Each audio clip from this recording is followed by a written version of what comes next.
Subscribe now and press the bell icon. Never miss an update. कहे कबीर तज भरम को नन्हा है के पीव, तिज अंगुर चरण गहु जम से बाचे जीव।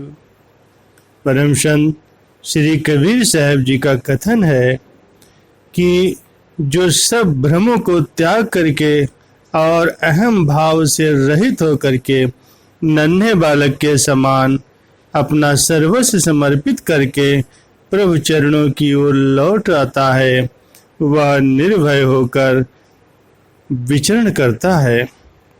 काल उसका कुछ नहीं बिगाड़ सकता। महाभारत में गुरु द्रोणाचार्य जी कौरवों और पांडवों को धनुष विद्या में पारंगत कर रहे थे।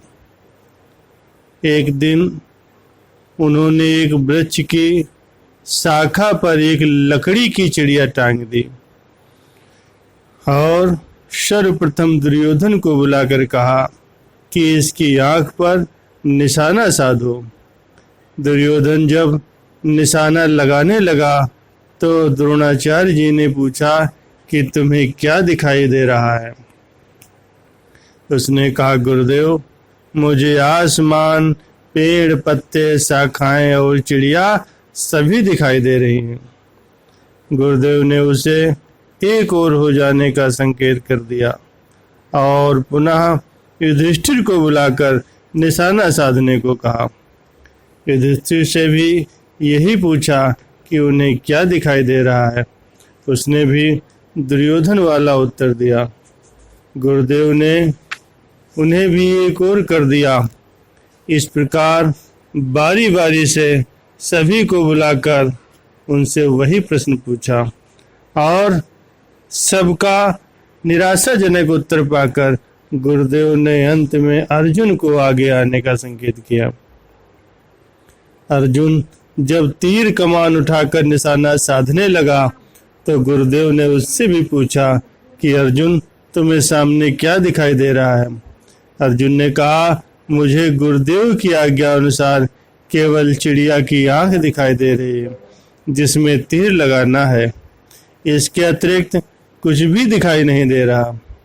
द्रोणाचार्य जी ने उसकी एकाग्रता और धनुष विद्या के प्रति अपूर्व समर्पण भाव को देखकर उसे तीर चलाने की आज्ञा प्रदान की। जब अर्जुन ने तीर चलाया तो वह सीधा चिड़िया की आंख में जाकर के लगा। जो व्यक्ति अहंकार से रहित होकर अपनी श्रुति को सब ओर से समेटकर केवल शब्द में लगाता है, उसे शब्द के सिवा किसी दूसरी चीज में रस आता ही नहीं। उसकी सूरत उस मुकम्मल ठिकाने पर पहुंचकर परम आनंद में लीन हो जाती है। जो सुरती को बिखराए रहते हैं वे माया जाल में फंसकर जीवन पर्यंत माया की दास्ता में जकड़े रहकर सदा दुख ही दुख उठाते रहते हैं। कहते हैं कि एक बार भाई मर्दाना जी गुरु नानक देव जी महाराज जी के साथ कहीं भ्रमण कर रहे थे। रास्ते में एक बहुत ही सुंदर शहर देखकर उन्होंने श्री गुरु महाराज जी से विनती की कि यदि आपकी आज्ञा हो तो मैं इस शहर के अंदर जाकर के इसे देख आऊं।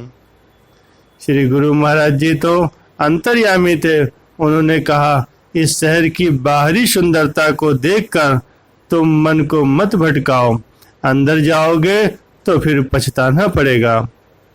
लेकिन भाई मर्दाना मन के भुलावे में आकर के बार बार विनय करने लगा, बस थोड़ी ही देर में चक्कर लगाकर आ जाऊंगा, आप एक बार बस आज्ञा दे दें। भाई मर्दाने की प्रबल इच्छा देखकर श्री गुरु महाराज जी ने फरमाया कि यदि अगर तुम्हारा यही ख्याल है तो भले ही चाहो तो चले जाओ। भाई मर्दाना ने जैसे ही उस जादू नगरी में प्रवेश किया तो जादूगरों ने उसके गले में धागा बांध करके उसे मेमना बना करके अपने पास में बांध लिया। बहुत समय बीत जाने पर भी जब भाई मर्दाना वापस नहीं लौटे तो गुरु साहिब जी ने स्वयं उस शहर में प्रवेश किया। मुख्य द्वार के निकट से ही गुजर रहे थे कि भाई मर्दाने ने उन्हें देखकर जोर से आवाज लगाई। तो गुरु साहिब ने उन्हें पहचान कर उनके गले का धागा खोलकर उन्हें जादूगरों के बंधन से मुक्त कर दिया और मेमने से पुनः मर्दाना बना दिया। भाई मर्दाना अपने किए गए पर बहुत पछताने लगे और माफी मांगने लगे।